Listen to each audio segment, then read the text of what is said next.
Are you a writer-producer on the show? Starbuck's dead and Admiral Adama's a necrophiliac.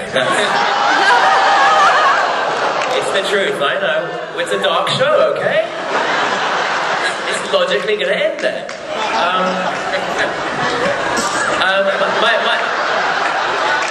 Just deal with it, people. You didn't like what Cylon getting raped? It's just a blow-up doll. We bring back the Daggett deal. No, the short answer to that question is Cara Thrace didn't have to be brought up by Admiral Adama, and Lee Adama did, and you know, there's just more history there. And I think it's easy to have an adopted child than it is to actually bring up a child, especially if you're as kind of focused and dysfunctional as Admiral Adama actually is.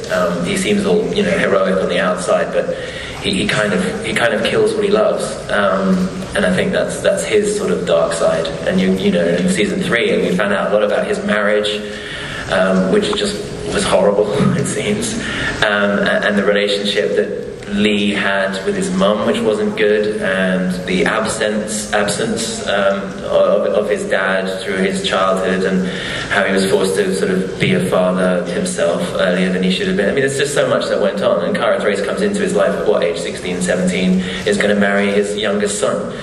Yeah, it's just less history, less complicated,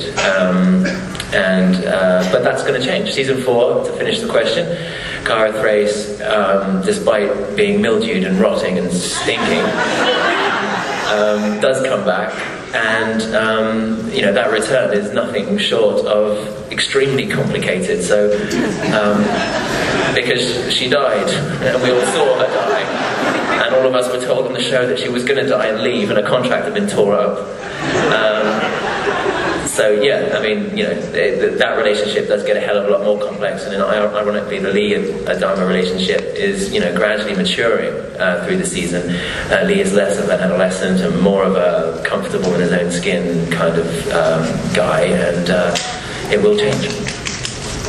See, I always leave a silence at the end of my stuff.